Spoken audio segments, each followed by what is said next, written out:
Good evening, everyone. I'm Charlie Kyle. I'm the principal of Innis College, and I'm happy to welcome you to our annual Innis Alumni Lecture with the guest speaker, Professor Carmen Logie.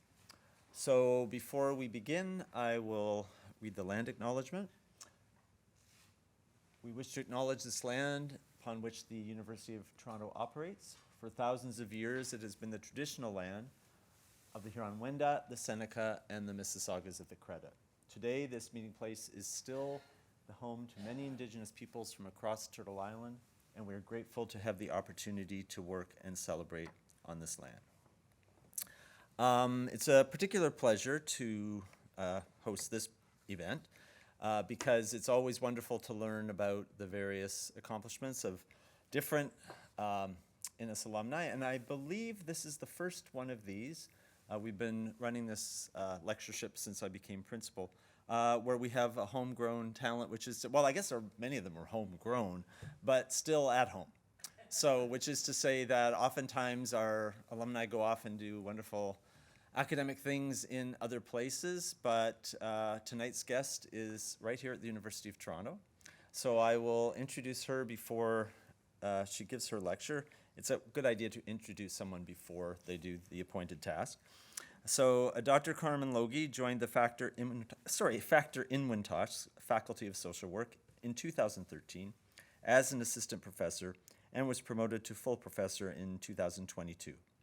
She is an adjunct scientist at Women's College Research Institute, adjunct professor, United Nations University Institute for Water, Environment, and Health, and research scientist, Center for Gender and Sexual Health Equity. She holds the Canadian Research Chair in Global Health Equity and Social Justice with Marginalized Populations.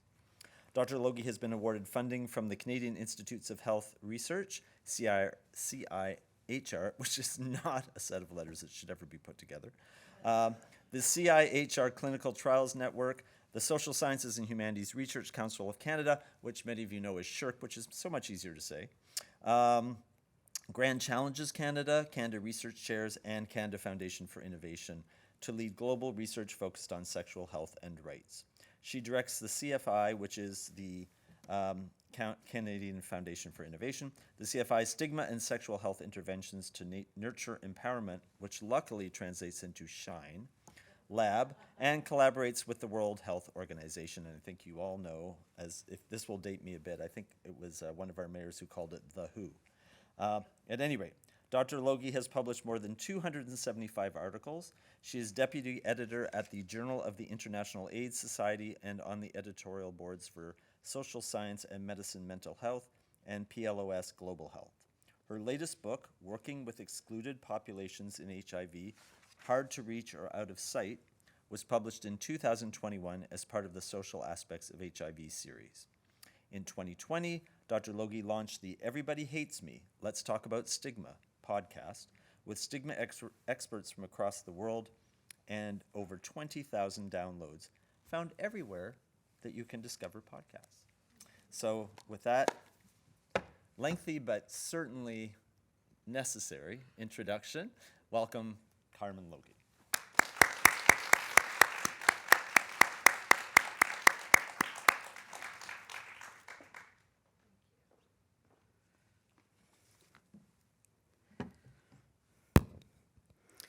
Can you hear me? Okay, great. Thank you for coming today, and the weather is very odd, so I appreciate you braving the snow squalls and for inviting me here today. So today we'll be exploring three things. First, what, how, and why climate change and sexual health. Second, some case examples spanning drought, floods, vector-borne diseases, and wildfire. And finally, ways forward. So let's start at why are we here today? What is the link between climate change and sexual health? So it is clear that human activities have caused global warming, and human-caused climate change affects weather and climate extremes across the globe, harming nature and people, particularly the most vulnerable communities. Water, food, and sanitation insecurity are crises exacerbated by climate change.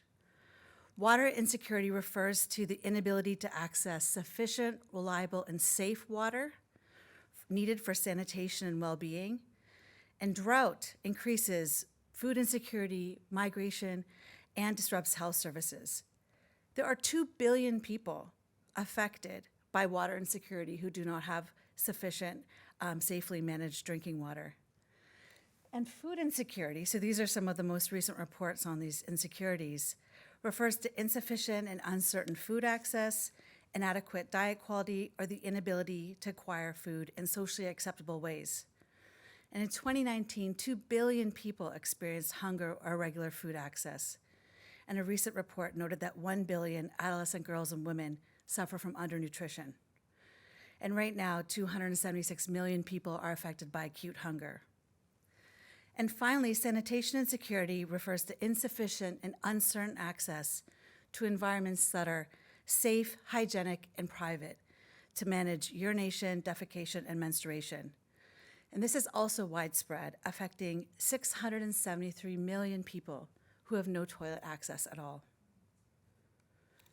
So our team recently conducted a scoping review on climate change and linkages with sexual health that included 83 articles. So sexual health, as defined by the World Health Organization, or the WHO, includes positive, respectful experiences of sexuality and sexual relationships, free of coercion, discrimination, and violence. And one of the most commonly examined extreme weather events related to sexual health includes storms. This is including hurricanes, typhoons, cyclones, and tropical storms.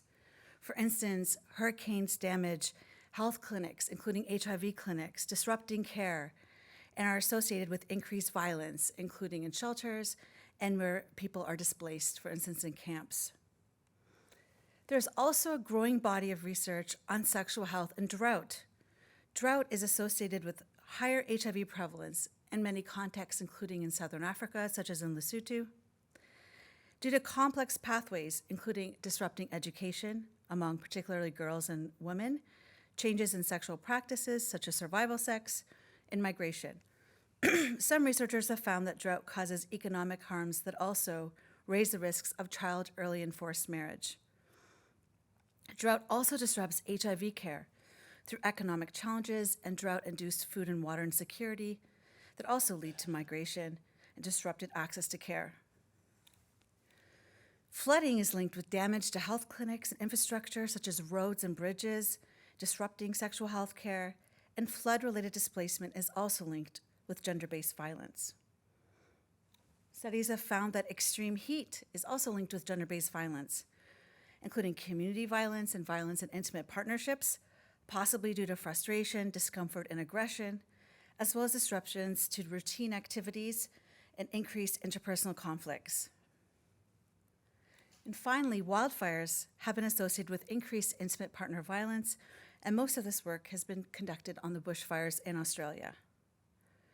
So our review, I'm not expecting you to read the complicated figure, but our review led us to conceptualize these multiple complex pathways from extreme weather events to HIV and other sexually transmitted infections and to gender-based violence through these structural impacts, including infrastructure damage, community changes, including migration, overcrowding in shelters, relationship changes, and individual level pathways, including stress. So our team has been looking at the lived experiences of these climate events among young people in climate-affected communities in several different contexts. So the first example I'll share is on drought, hunger, and extreme heat.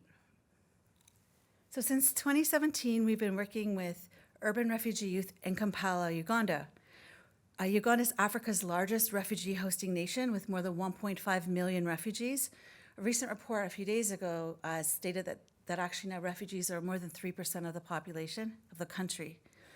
And mostly, Kampala's urban refugees live in slums and informal settlements that are affected by water shortages, flooding, extreme heat, and overcrowding. And so Uganda is located in East Africa, and many refugees, including in Kampala, come from neighboring countries such as the Democratic Republic of Congo and South Sudan. There's over 100,000 refugees in Kampala. And so for several years, our team has been documenting how food insecurity is widespread, pervasive, and chronic, and linked with HIV vulnerabilities through survival sex, and economic insecurity is also associated with barriers to accessing sexual health care. We've also documented that violence, substance use, and poverty co-occur, and they increase HIV vulnerabilities, reflecting what is known as a syndemic approach that looks at synergies between social and health inequalities, such as poverty and HIV risk. In a recent study we published, revealed that during the COVID-19 pandemic, both food and water insecurity is not often looked at in relationship to sexual health, they were both associated with reduced sexual health access, including to condoms, access to contraception, HIV testing, transactional sex, and unplanned pregnancy with this population of urban refugee youth in Kampala. And this is a recent article that is in press right now, shows that food insecurity and young parenthood among refugee youth are linked with physical intimate partner violence. And food, water, and housing insecurity and young parenthood are linked with recent sexual intimate partner violence. And as the climate change worsens food and water insecurity and increases heat in Uganda, we can only imagine these impacts will become more dire. And since 2019, we have been working in another context in Uganda, in Bidi refugee settlement, one of the world's largest refugee settlements with over 198,000 residents. As you can see in the map, Bidi is located at the Ugandan border of South Sudan, and it's a very long drive from Kampala, which I've done many times, with many flat tires. Our colleagues recently sent me this photo on WhatsApp declaring there's a water crisis in Bidi right now. People are lining up for days. And so you can see jerry cans, which are used to collect water. When I started working in Bidi in 2019, you wouldn't see jerry cans, you would see humans, you would see people hanging out, talking, collecting water. But for the last 2 years, it has looked like this because the pumps are not turned on each day because there's a scarcity of water. And we have written about how, like in many, many global contexts, water insecurity is often linked with long distances to walk to fetch water. Long lineups mean that people might go in the middle of the night to try to avoid these lineups. And in contexts where women and girls are expected to fetch water due to gender norms and expectations, these increase risks of gender-based violence. We actually conducted a post-rape care intervention with refugee youth in Bidi that involved making a comic book from youth stories of violence. And this is really where I started becoming aware of water and firewood insecurity and links to violence, because youth shared so many stories of sexual violence collecting water. And I recently, last night, preparing for this talk, looked at just how many people are still relying on firewood for fuel in Bidi, and it's 3/4 of the 198,000 people search for firewood every day. And so we have a new study focused on climate change with youth in Bidi, and they shared how drought leads to extreme heat, which leads to sleeping outside, so there's no electricity, which increases security concerns. Drought also leads to water insecurity that leads to challenges managing menstruation and reproductive tract infections, as well as missing school. Of course, those most impact girls and women. And youth described that water is one of the biggest challenges. One of the young people described, the community goes very far to look for water, which is very risky. These are some of the reasons. We have the rape cases because at least every month you'll hear some girl has been raped because she had gone to collect firewood or water. Water is one of our biggest challenges. So youth also discussed how drought leads to food insecurity, increasing risks of survival sex, child marriage, and sexual exploitation. And this is something that we've actually heard in many different refugee settings, both in Uganda and in Kenya. Sexual exploitation when people are trying to grow their own food with gardens and land for farming. So a young person described some girls, they go and ask land from the owners, but they're deceived easily. So when the owner of the garden decides to say, maybe I'll give you this land, but you have to sleep with me.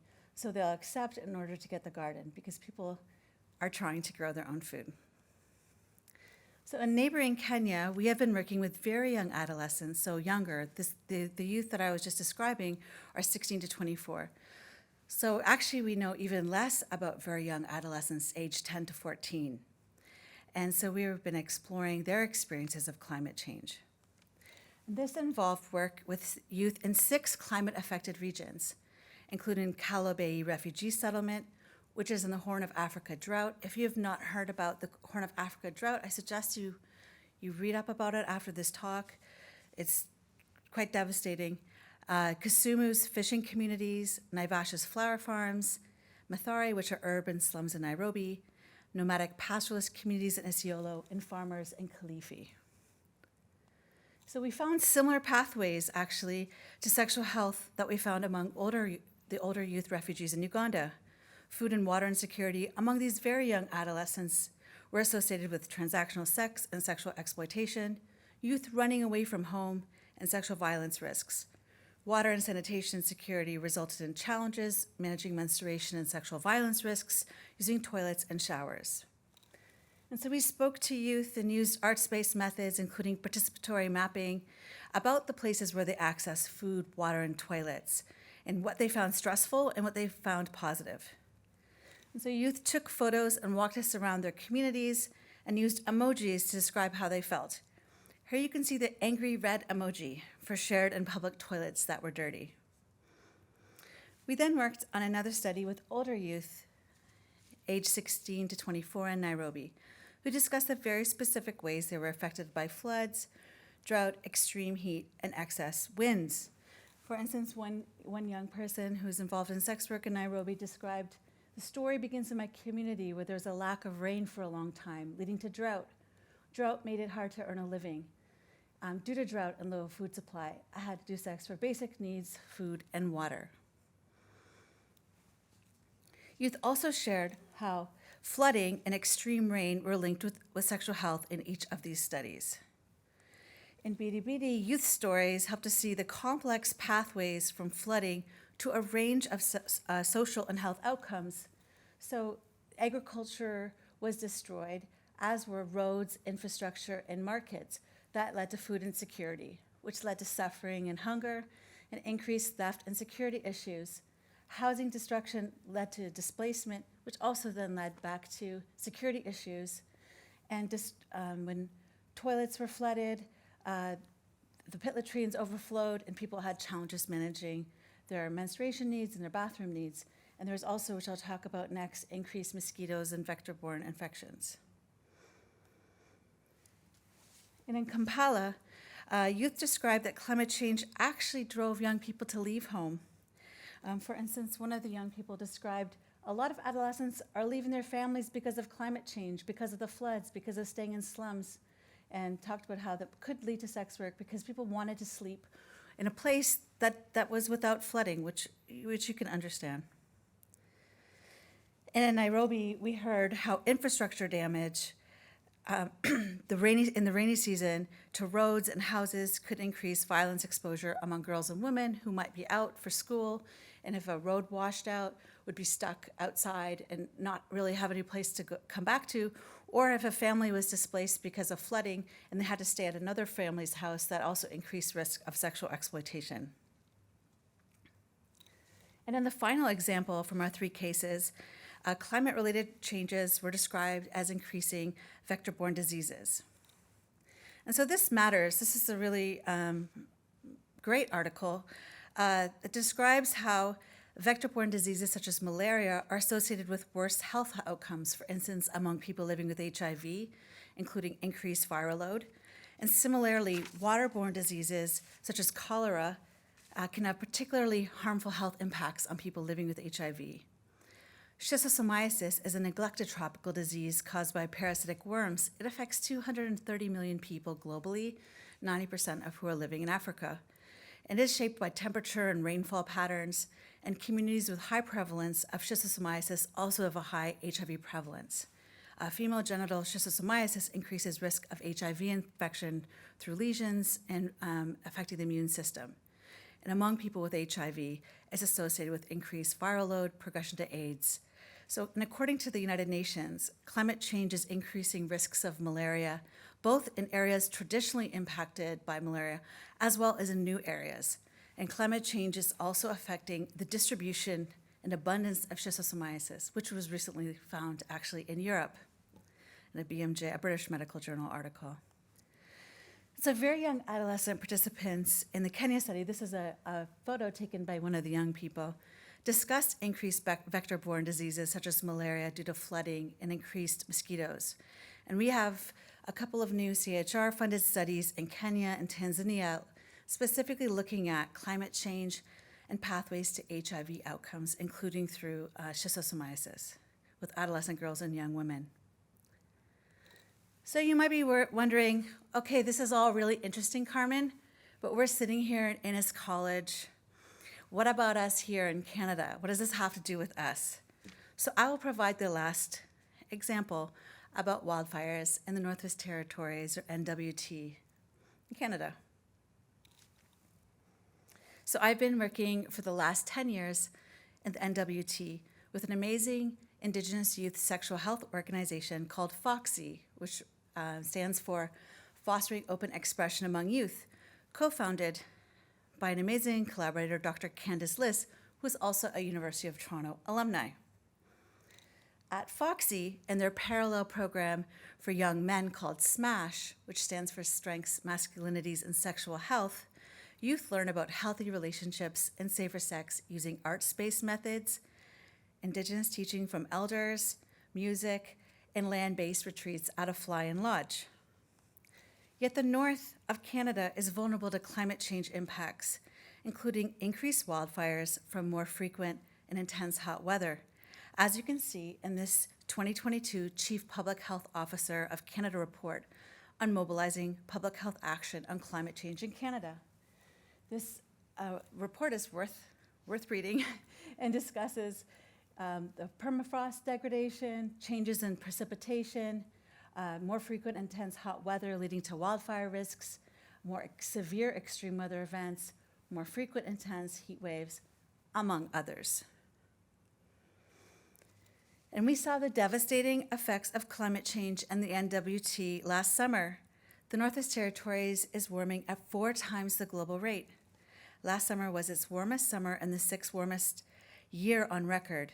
And 300 wildfires, separate wildfires, burned over 10 million acres of land, displacing 2/3 of the Northwest Territories population, often for weeks at a time, including my colleagues and friends.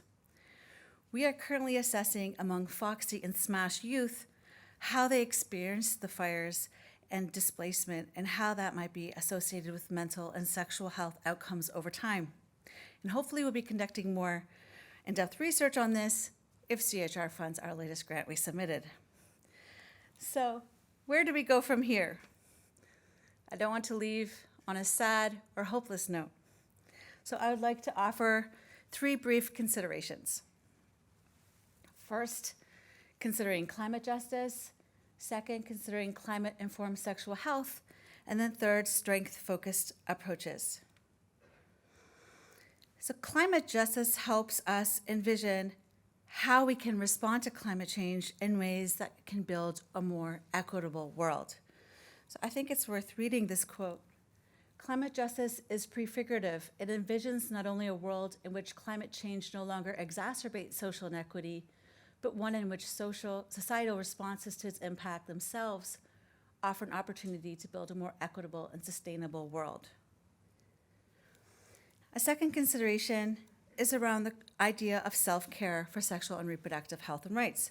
For the past 5 years, I've been working as a guideline development group member with the WHO on self-care for sexual health. I'm planning on how we can tailor self-care for extreme weather events using approaches such as HIV and STI self-testing, long-acting HIV prevention and care treatment, long-acting self-injectable contraception. How can we plan for seasonal migration? How can we empower people to better prepare for and manage their health and reduce the risk of social harms, including violence, in the backdrop of worsening climate change? For instance, if we know that a drought is coming, how can we work with communities to prepare for and mitigate its harms for sexual health? In addition to the other social and health impacts, sexual health is often overlooked in our responses in climate change. And finally, we heard a lot about challenges today, but as a social worker, I am usually the reminder in the room to look at strengths. How can people live a good life? How can they flourish?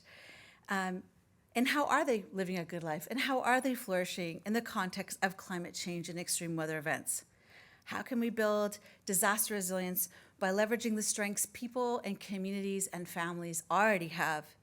And how can we expand beyond a biomedical sexual health focus to one of sexual well-being, where we consider sexual respect, sexual safety, sexual self-esteem, and sexual self-determination? And finally, citizen science is another exciting consideration.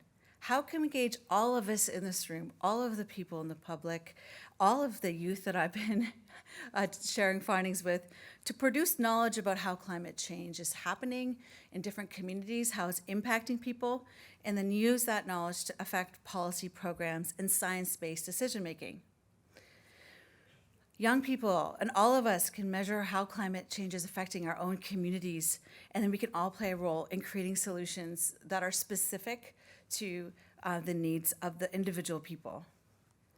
And none of this is easy, but I keep this photo I took years ago as a reminder that change is always possible. And as a Brazilian educator, Paulo Freire, reminds us, hope is essential. I think this is also worth reading. I do not mean that because I am hopeful. I attribute to this hope of mine the power to transform reality all by itself, so that I set out for the fray without taking account of concrete material data declaring, my hope is enough. No, my hope is necessary, but it is not enough. Alone, it does not win, but without it, my struggle will be weak and wobbly. We need critical hope, the way a fish needs unpolluted water. So in closing, we need to better understand across the world, across climate events, and across diverse populations, how is climate change linked to sexual health? I have just mentioned a few possible ways today, but there is so much more to explore and to understand. Second, how do inequalities across all different intersecting identities exacerbate the effects of harm of climate change? And how can we move towards flourishing self-care and critical hope and leverage citizen science to amplify diverse voices in climate decision-making? And I have so many colleagues, students, postdocs, and teams to thank for this collaboration, as well as funders. And thank you to each one of you sitting here today. Thanks.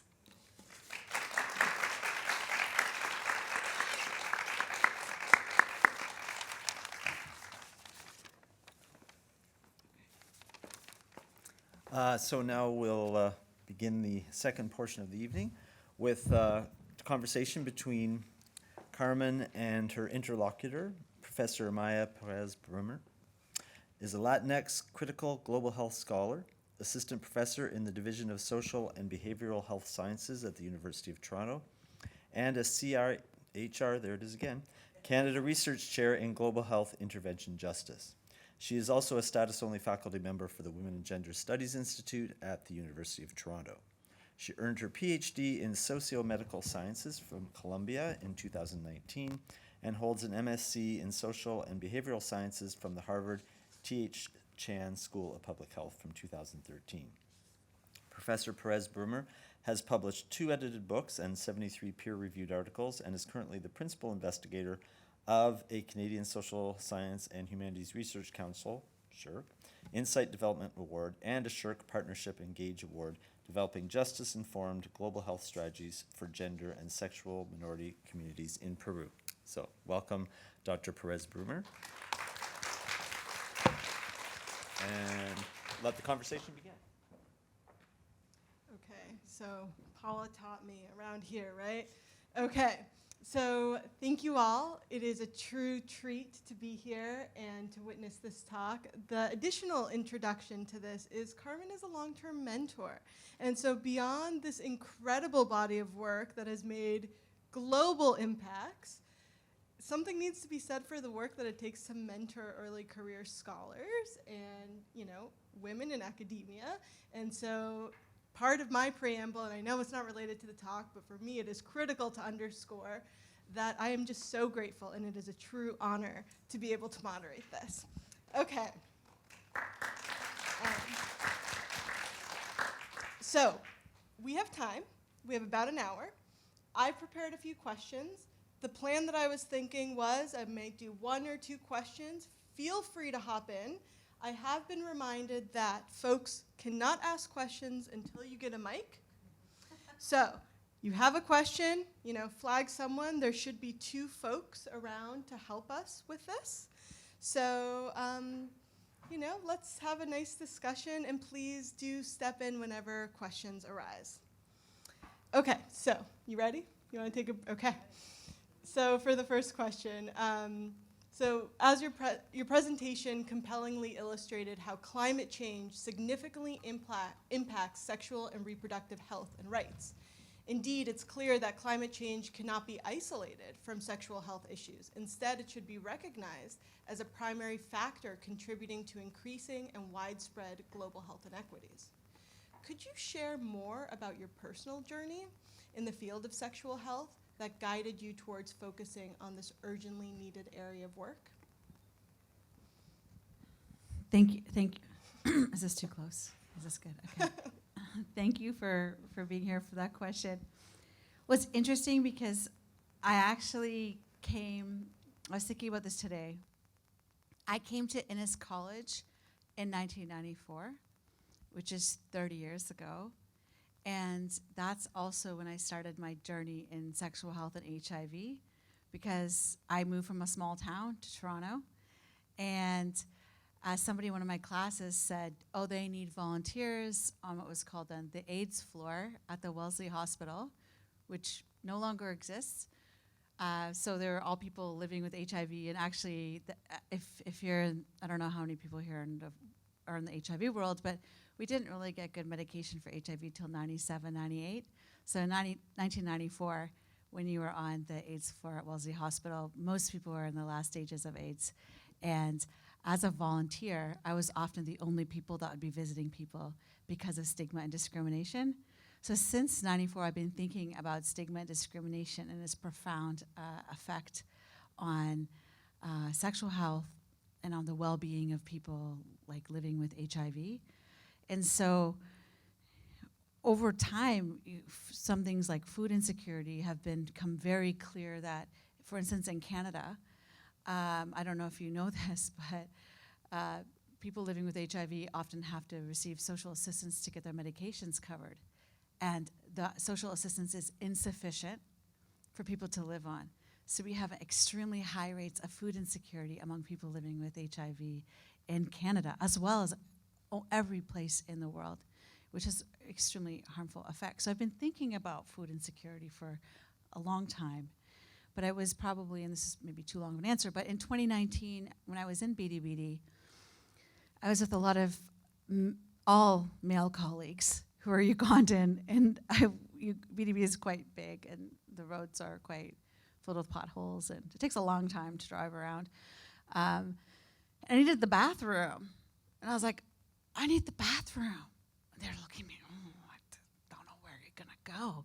And I was like, this is kind of stressful. And so I was at the office of the Prime Minister, which is like just a small building. I was like, can I use your bathroom? They're like, no, the bathroom's actually closed. We don't have any water. There's like a pit latrine, like an outhouse in the back. And when I went to that pit latrine, it was life-changing because it was filled with wasps. And it was and I've traveled a lot in the world. It was probably the worst bathroom I've ever used because it was quite terrifying to not be bitten by wasps. And then so I started dehydrating myself so I wouldn't have to use the bathroom because it would be gone from 8 in the morning till 6 at night, and not drinking coffee. Like, you do not want to know me without coffee. But then when I started reading this and realizing how many millions of women and girls every day actually dehydrate themselves because they don't have access to safe bathrooms. And then when the water also came up in our research, this interesting thing happened. So at the same time this was happening, the United Nations University Institute for Water, Environment, and Health asked me to come on to focus on gender and water. And so it's been sort of a strange evolution.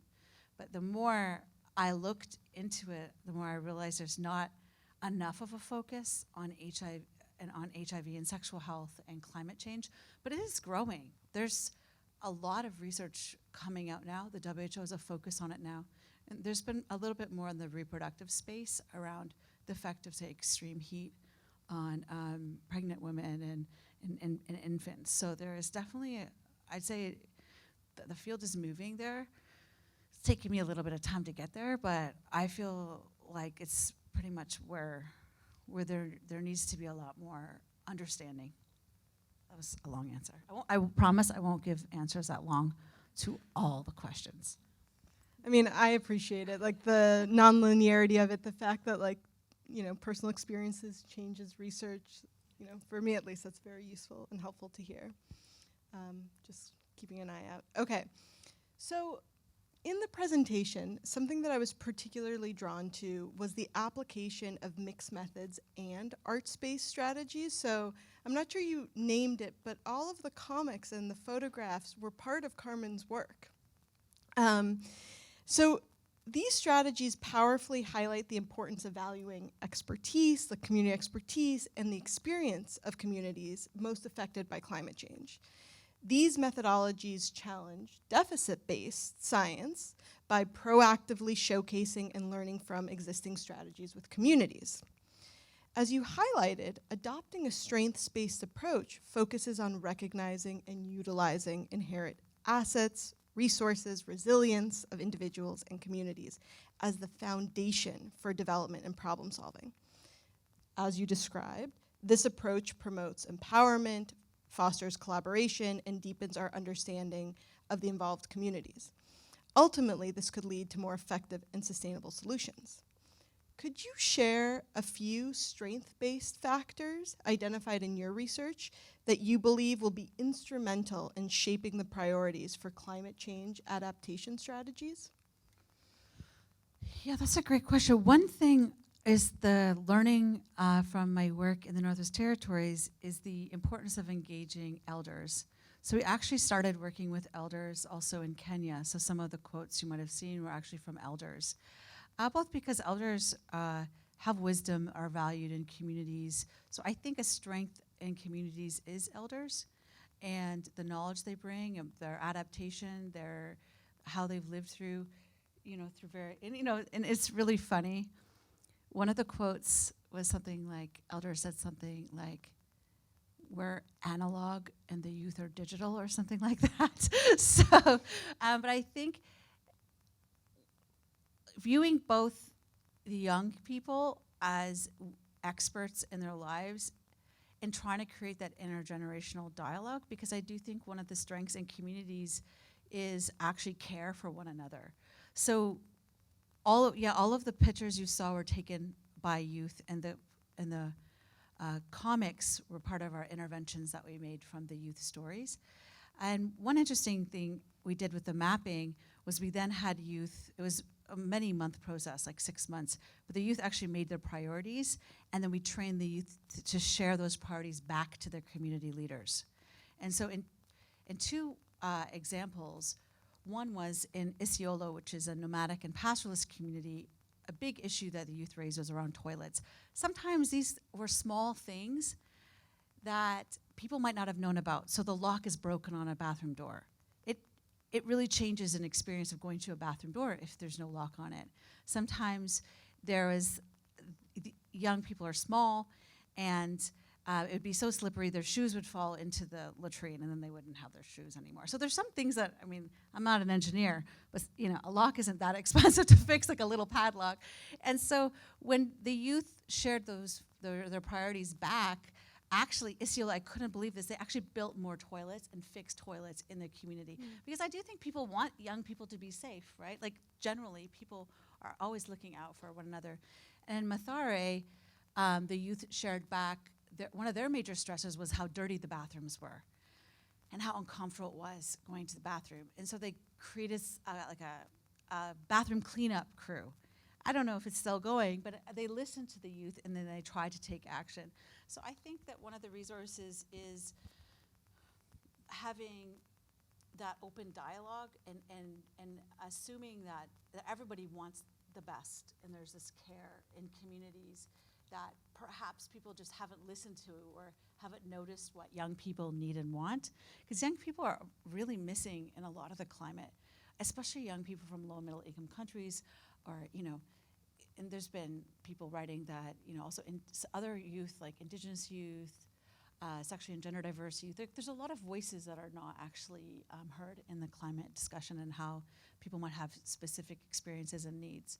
So I think part of the strength-based approach is assuming that youth can express what they need and that there's an audience that's willing to listen to them and to make changes with them. Awesome. Well, as you figured out with my questions, I can also talk for a while, but I do want to encourage folks to ask some questions. Yes, please. Oh, wait, Mike.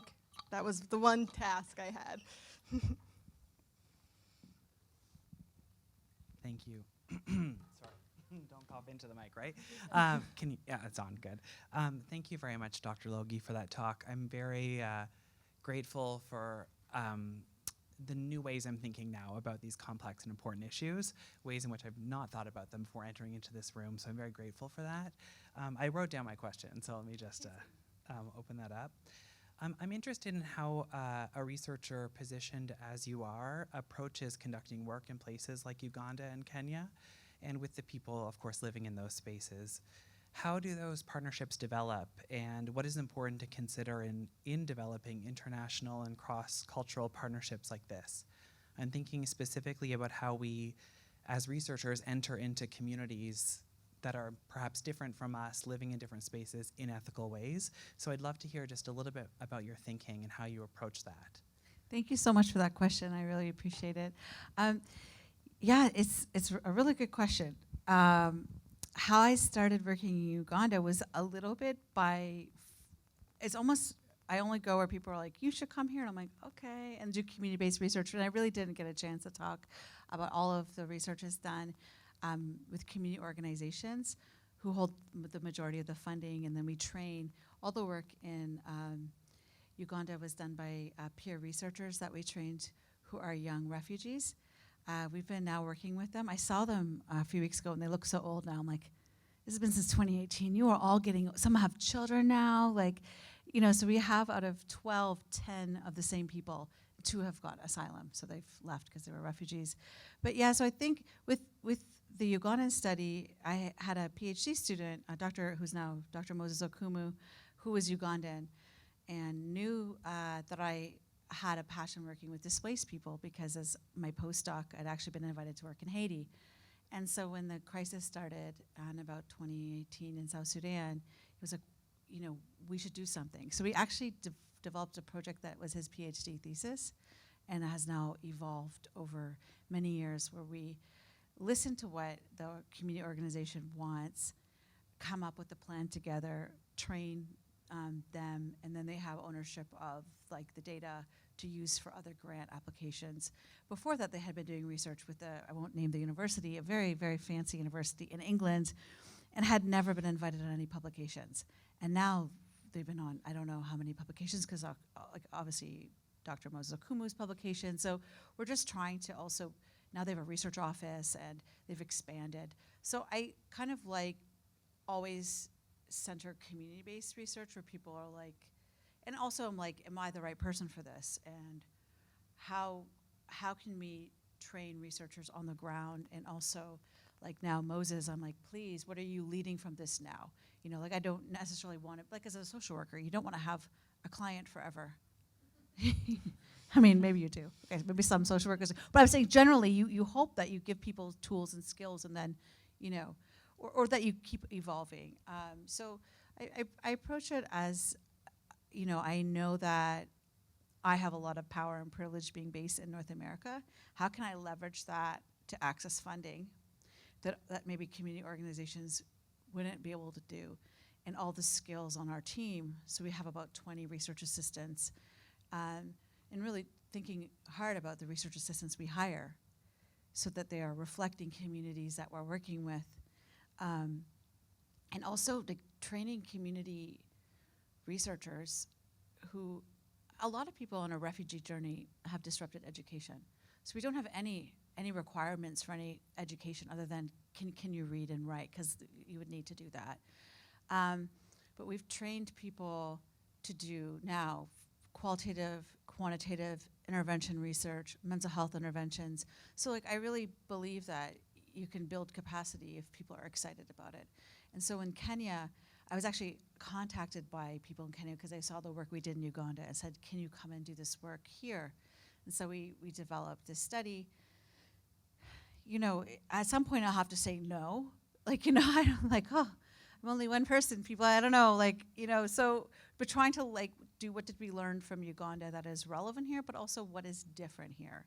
And, you know, we just got a grant in Kenya to look at, because we have one looking at climate change and pathways to HIV vulnerabilities with adolescent girls and young women. But one group that's totally missing is lesbian, gay, bisexual, trans, and queer folks in climate change. So we just got a grant looking at climate change or extreme weather events to HIV vulnerabilities with gay, bisexual, and other men who have sex with men in Kenya. So also using the resources that we have to work with a population that's criminalized and really overlooked to say, how can we sort of challenge inequities, you know, with the skills and resources we have, training people on the ground. So trying to do community-based work, trying to do it. And also just not just like popping into a place and being like, I want to do work on this topic. Like trying to really make sure whatever we're doing is what are the priorities of people on the ground, and that you always want to leave people with more than what you came with. So we, you know, and sometimes that means like using my Kenner Research Chair funds because our grants aren't that big, to bring one of our postdocs, Dr. Sarah Van Borick, actually made a short documentary with all the youth narratives. And we were doing a digital storytelling, and I was like, you know what? The organizations wanted to learn that for their own toolkit, how to do digital stories, how to produce them. And so I flew her to Kenya so she would do with both organizations, so now they can then go and do the digital stories. So I think that's, you know, all of our things are open access. Our comics are in 5 languages. They're on our website. You can download them or email me for. So we're trying to just leave places with more.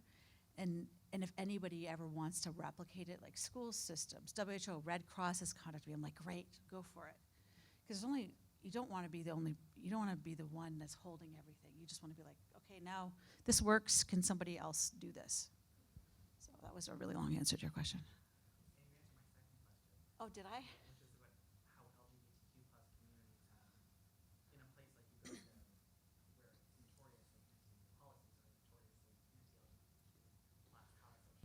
So we have actually a study with young people living with HIV on climate change effects on their care outcomes, and we decided to focus on cohorts of young gay, bisexual, and men who have sex with men, and young sex workers, because those are 2 groups that are really excluded.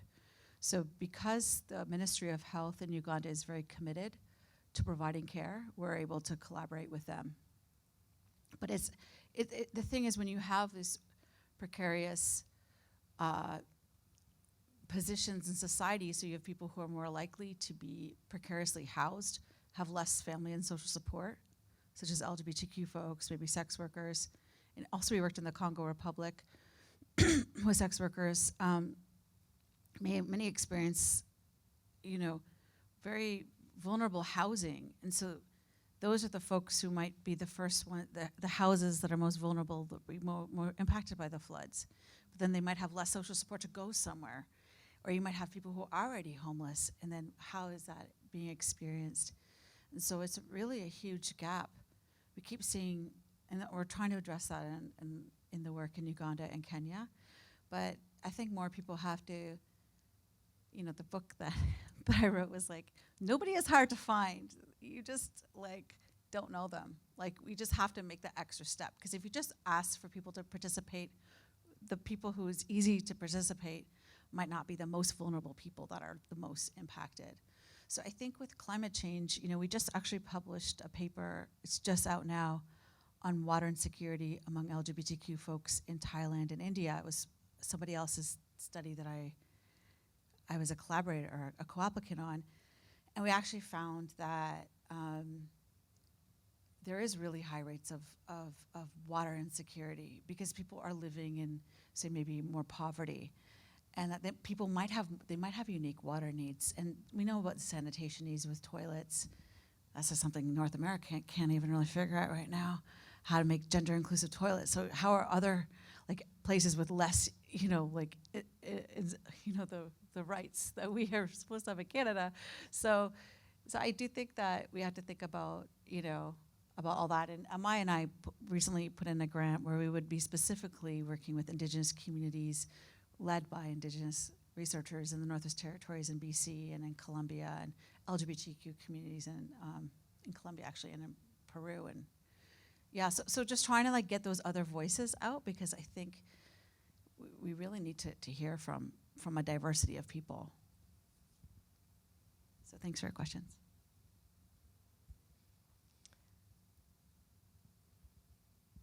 Yes, please.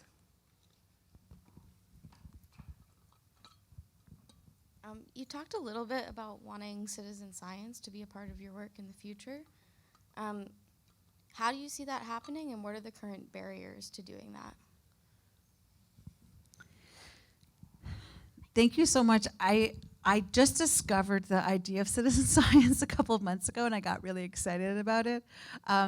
So the grant that actually we just put in was to think about how can we equip people. I mean, in this case, it's young people because that's who we're working with.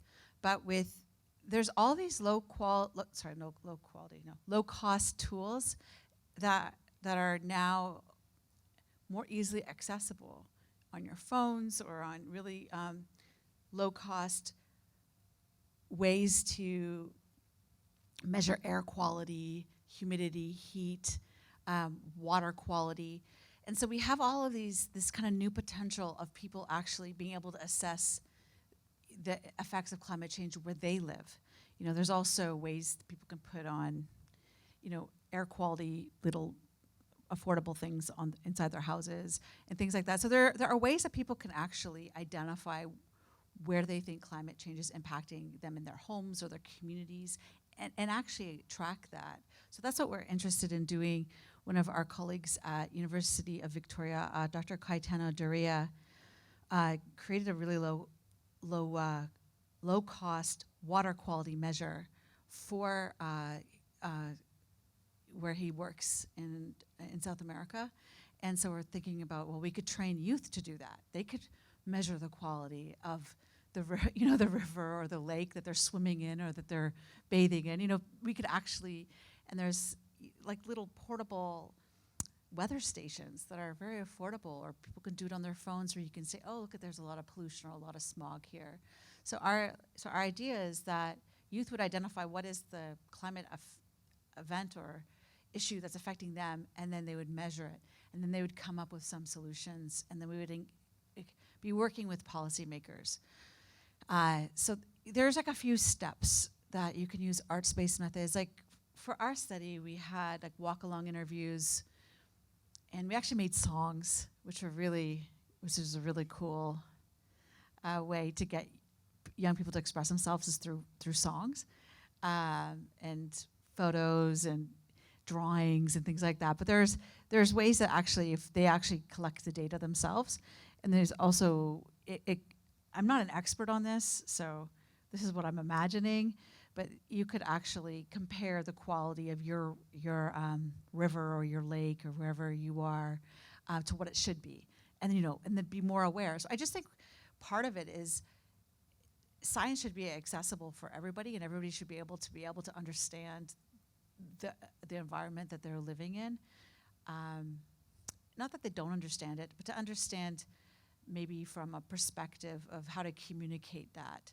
Because there was a river where we work at in Mathare, and a lot of the youth didn't know it was a river because it's treated as a garbage dump. So it's actually, they're like, that's really a river? It doesn't really even look like a river because it's like completely brown and filled with garbage. And so people don't even see that as actually being a river because it's not used as a river, it's used as a dump. And so I think that's it could like democratize how knowledge is produced, is if we keep amplifying like the experiences and priorities of the people who are most affected. And that should be informing the decision making around climate policies and programs and what's important. So I have a lot to learn with citizen science. If you have some tips for me, I'm very open. I've just been reading on it and being like, I want to do this. I think that this is the exciting way forward. Because, I mean, none of us sitting here could probably make the right decisions for somebody living not here.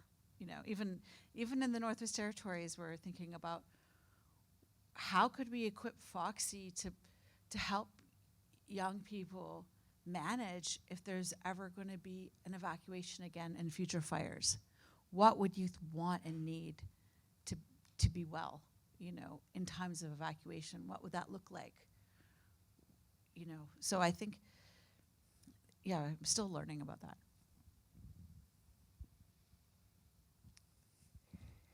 You have to wait for the mic down here, please.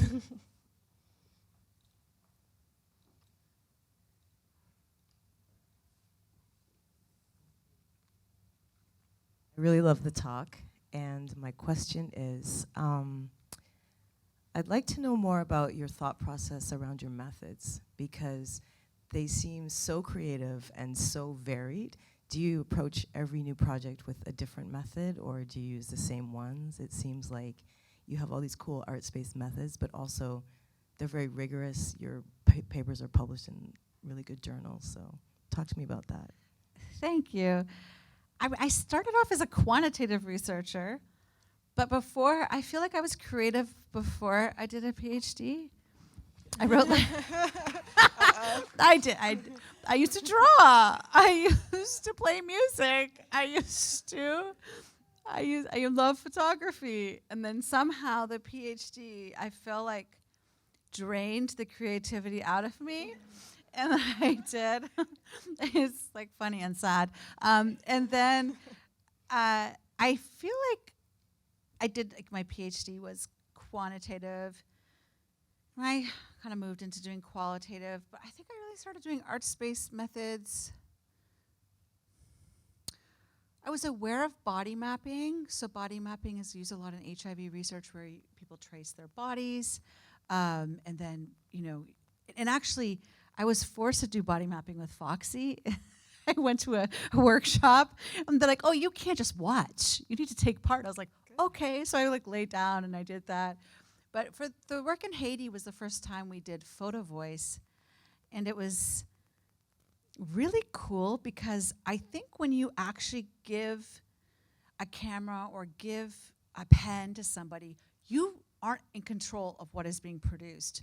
So you can be more easily surprised. Like if you give someone a survey, you might be surprised by how they answer it, but you're not going to get something you never imagined. So I remember this work in Haiti.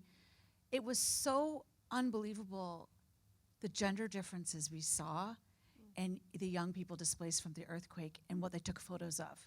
So a lot of the young men took photos of donkeys, and they took photos of the land that they were trying to farm, and like the young women took photos of reenacting sexual assault in their tents. Like it was like you couldn't believe that this was the same place because their lives are so different. And I never would have imagined that anybody would have wanted to take a photo of that. We're like, here's some Polaroids, you know, and I brought an artist because I really think it's good to hire artists. So I hired an artist to come to Haiti, and just because at that time, people were living in tents, and you know it was quite.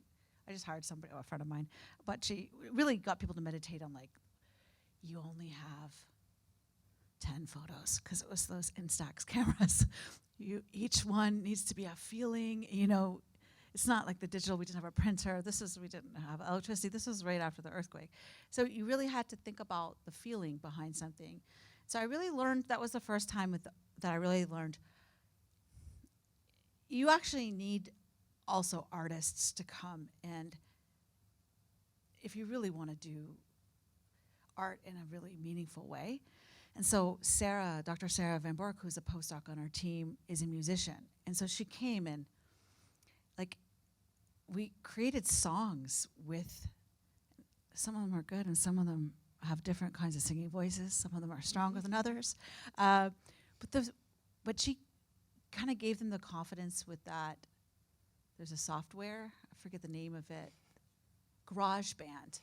And then sometimes that was just too complicated. Like when we were in the refugee camp, none of us could figure out GarageBand. So we just audio recorded it on a phone. And it was so liberating to have people, like one of the young women groups, they wrote this, "We want clean water, sanitation. We want to realize our future." They were like yelling, and you're like, hell yeah. Like, yeah. So people will surprise you if you give them sort of artistic tools. And then I also brought Sarah like to Congo to work with me because she's brilliant and fluent in French. And she's like, why don't we try doing the songs with the sex workers we're working with?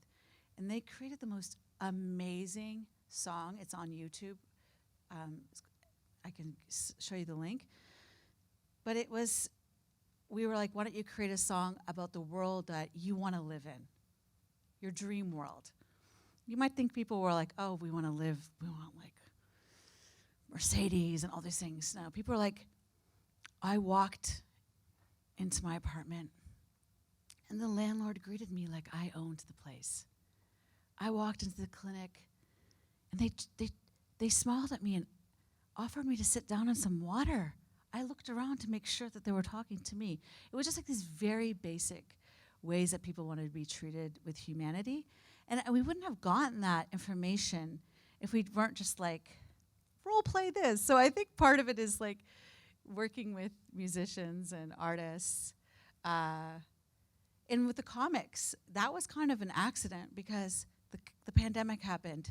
So we'd wanted it to be participatory comics on tablets. And then we couldn't travel. And then the internet, connection is so bad in BD. So we basically hired an artist and worked with the community to create the comic book. But then we created a blank version. And so folks could then write their own answers. And that has been something I've been really into because it's really low cost. You pay a cost once, but then it can be used and shared. And then we actually use it as a data collection tool with like people living with HIV also in Jamaica. So I'm kind of, if I like something, I might try to kind of use comics in a different way. Like as an intervention, we're using it right now as a mental health intervention with refugees. We used it to collect data with people with HIV in Jamaica. But I'm also open to new ideas. So if you have new ideas, you can always tell me and I'll try. So just connecting some of the questions. So from ethics, like community-based ethics, to methods, to citizenship science, like it does seem that to tackle this very interdisciplinary issue of climate change and sexual and reproductive health that's often siloed, it requires both interdisciplinary teams, but like truly interdisciplinary. So artists, different disciplines, community, elders, youth, but also creativity in the methodological approach, which I think ties really nicely to the question about citizenship science. And part of it with the question you asked and with your answer, I think that this is what we are trying to figure out and what you are showing us a path forward in terms of different ways to do so. With regards to citizenship science, just for fun, let's say someone in this lovely audience would say, Dr. Logie, incredible, here's $5 million. I'm open to it. What would you do? You're not restricted by CIHR or SHRC. Like, what would you actually want to do? And you're not going to be held to it. You can change your mind later. But right now, like, what excites you? What do you think has true impact? I would love to really try to make some of the recommendations a reality. Like if we really funded some of the solutions that the young people came up with. If we really funded, the other thing is climate change doesn't cause violence. I just want to clarify that. Devaluing people and certain people and social identities causes violence. Climate change just makes it worse. So I do think no matter what we do for climate change, if we don't look at who is devalued in a society, we're not going to make that much impact. So part of it is yes, we can put the locks on the toilets and more lights at night or build people toilets. That's not necessarily going to end mistreatment and violence and stigma, because that means that there's still something about the social fabric that has an inequality built into it. So I don't want to get too carried away into thinking that the key to solving sexual health is through climate actions, because I think that, yes, of course, I want every single person in the world to have toilets, food, and water, and that would be amazing. And it would reduce a lot of problems, for sure. But if we don't address gender inequities, if we don't address how we devalue young people and we stigmatize young people who are actually trying to take care of their sexual health, how we criminalize LGBTQ people and sex workers and people living with HIV. So if we don't, so I feel like it's like the Venn diagram has to be, yes, really cool climate impacts, and then another circle is resource insecurity. We need to make sure people have food, housing, toilets, water. And then we also have to make sure that people are valued. And I feel like the technology answer, not to put down Bill Gates, because I have gotten money from Grand Challenges, thank you so much. But I don't think we're gonna technology our way out of this. So even if we were to give everybody portable weather stations and all the things, the technology in the world, if we still believe that some people are more valuable than other people, we're not gonna get like equity, which is what we're aiming for. So I think if you give me $5 million, part of it would have to go around how do we really transform norms around how we value people. Like, who are the most devalued people in this area, and how do we tackle these intersecting? So like, you could give all the climate solutions to the Northwest Territories, but if we don't deal with like racism towards Indigenous people and devaluing Indigenous people, then you're not going to see the benefits, right? So I feel like part of the money would be around really reducing stigma and discrimination in society, and seeing how could that be done alongside like challenging, poverty and then the impacts of climate change.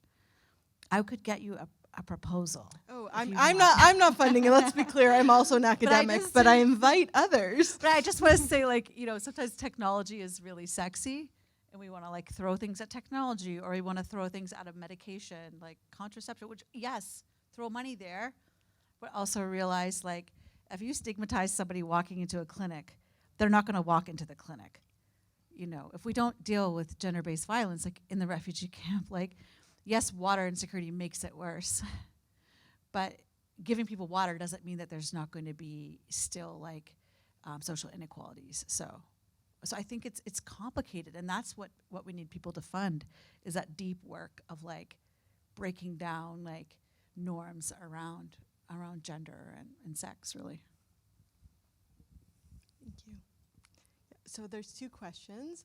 If I believe you were first, I'll try to be quicker on my answers, I promise. In the black, and then right behind. Thank you. All right, can you guys hear me? Okay. So I'll be looking at my phone because I wrote my question down, so apologies. Could you speak up just a tad? Yes. Thank you. Can everyone hear me? Perfect, thank you. So I just wanted to thank you for taking the time to share your work. I also like to say thank you for mentioning a strength-based approach as a way to move forward, because this approach contributes to this narrative shift that I like to see in health research. So researchers are really good at identifying what's wrong with the world, but when it gets challenging when we ask, what do we do with the work? And so a strength-based approach for me tends to somewhat mitigate those challenges in utilizing research. So work between researchers and policymakers is more than just producing large quantities of evidence, but rather applicable, informed findings that can be translated honestly. Thus, we run into the dissemination component, which are components not just involving policymakers and governmental bodies, but also the public. So my question is, as receivers of this information in the global north and the west, how do we present these very valid challenges in Kampala and Bidi relating to sexual health and climate change without falling into savior narratives or enforcing tropes that historically have been used against populations like Ugandans? Yeah, that's a great question. Are you done the question? Yeah. Okay. I want to interrupt your question. No, it's really challenging because you're trying to present strength-based approaches, and people are, and I'm not exaggerating when I say that they're starving. Like, I feel like there's a complete lack of awareness in Canada about the drought in the Horn of Africa. I can't tell you. First time I went to Calabai, I saw camels every day. Second time, no camels. All the cattle had already died. It's very challenging. You know, I feel like by trying to share the stories of what the communities did and how they wanted the change to happen. You know, in quantitative research, it's easier because you can force people to answer questions around social support and resilience. You know, it's challenging for people. If you haven't been to a refugee camp, they're like military zones, you know, and the World Food Program, and this is what we can do about this.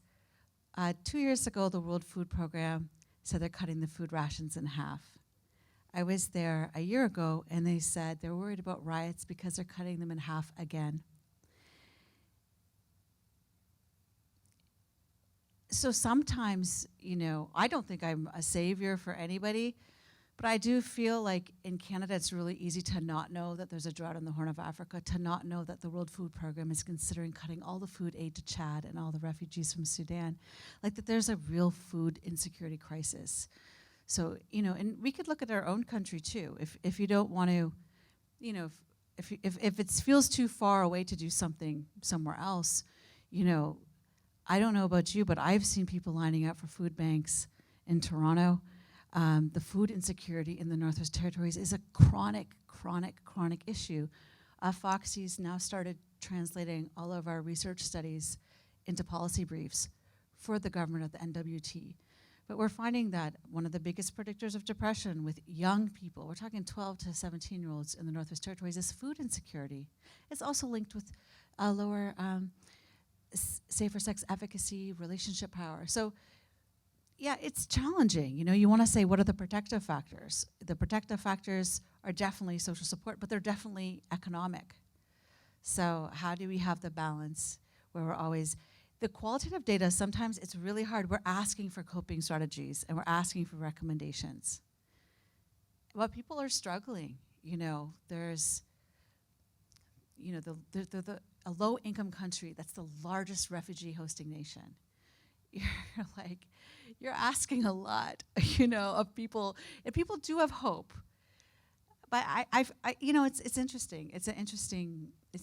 I don't think that necessarily we have the solutions, and the government is definitely interested. But when it comes to the refugee situation, it's very challenging when it's beyond the scope of what one country can hold. And I think we see that a lot with the challenges, you know, everywhere in the world. But you have a country where there's people, where you know, it's very basic. Like there's not enough water and there's not enough food. So bringing in strengths, as I said, we're measuring it, you know, disaster resilience in the Northwest Territories. We're measuring that. We're measuring resilience, cultural connectedness. A lot of our work, like resilience, social support. But when you're interviewing people and you're asking them, and the stories they're telling you are like, we're like, this is terrible. Like the thing is, I also want, you know, nobody wants to be a refugee, like definitely not. And most people, why are they living in Bidi? Literally, it's so remote, is because they can walk back to South Sudan. So people have walked there. They don't want to be far from their home. And so a lot of people, yeah, it's interesting. It's an interesting balance, because I definitely don't want to put a deficits narrative, but then you also don't want to, you know, not be real. Like when I went to Palabek, a refugee settlement last May, I said, I'm done. I'm finished. I'm not going to work in refugee settlements anymore. I have nothing to do here. The food insecurity is so high. I don't know how to grow food in a desert. I'm a social scientist. I don't need to study suffering from food insecurity. Like, what am I doing? I can't, if the World Food Program and the United Nations Water can't fix this, Carmen is not fixing this. You know, maybe I can amplify how it's urgent, how it's a crisis. I can present this, which I did at the WHO last year, try to be like, you know, this is important. Maybe it can inform access to services. But can I solve the food and water problems? No. So should I be doing this work? I don't know. So it's something that I'm always thinking about, because when somebody is starving and, you know, you meet someone and their baby has died of hunger, which I did, like, if I can't solve this problem, then what am I doing here? You know, which is part of the reason I'm moving back to focus on HIV, because at least I know how to address HIV prevention and care. But the climate starvation and water insecurity it's feeling like it's maybe too much just to measure suffering. I think that you will be the last question. Hopefully I'll leave on a more uplifting note. Oh, then I'm sorry about my question.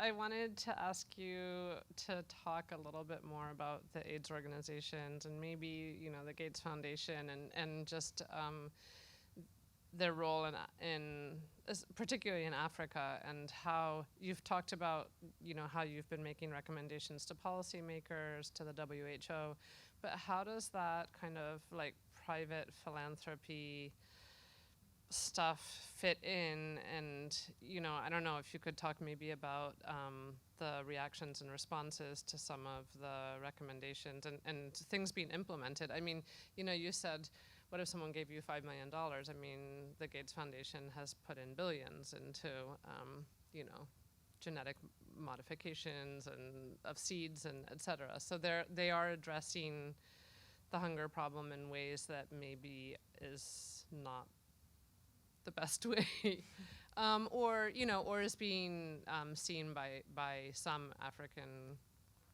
farmers and communities as not being the answer to the problem.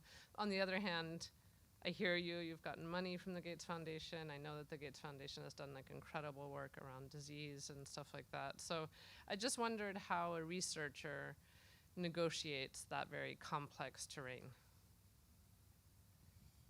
Yeah, I think I don't know exactly, as I said, my focus hasn't really been on farming necessarily.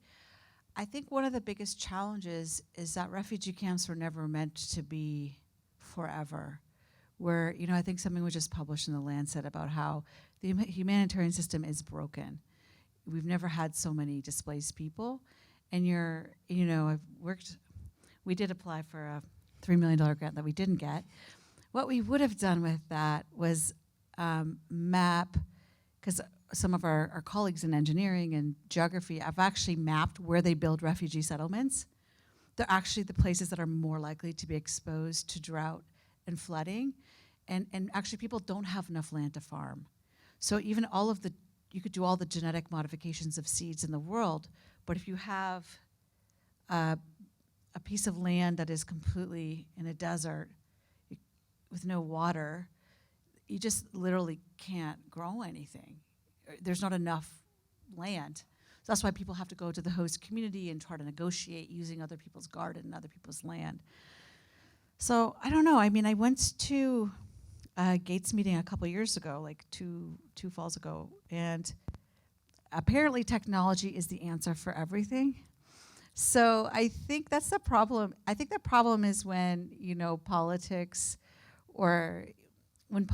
drives funding rather than science, and what is sexy is not poverty reduction, what is sexy is not reducing stigma in communities towards gender or whatever, you know, like that's not really sexy. What's really sexy is what the Gates funded, you know, and I applied and somehow they funded 10 out of 2,000 applications. I'm like, if you had told me, I would not have submitted. That's a too low of odds. But they funded, which is cool, like needles that can like dissolve. Like that's great. But it's really, I think technology is, And we've a great colleague of mine at McMaster, Dr. Lawrence Mabauga, and Dr. Andrew Wirtz at Hopkins. We wrote a piece on like digital clinical trials, and like even like who enrolls in a trial when you need a phone. We never actually like keep track of who doesn't enroll, or what if you need a smartphone, or what if you need internet to do the thing on the phone.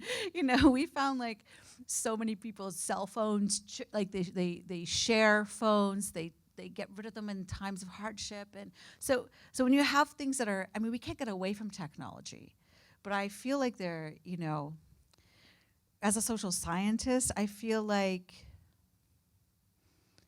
I don't want to forget that technology is not always the answer. There are some technologies that are cool.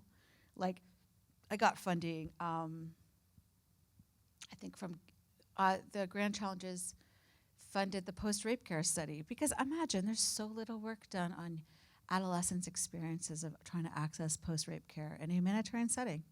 So little work done on that. And so they funded that, which was awesome. And they funded the work with sex workers in Congo. But those are all very small pots of money.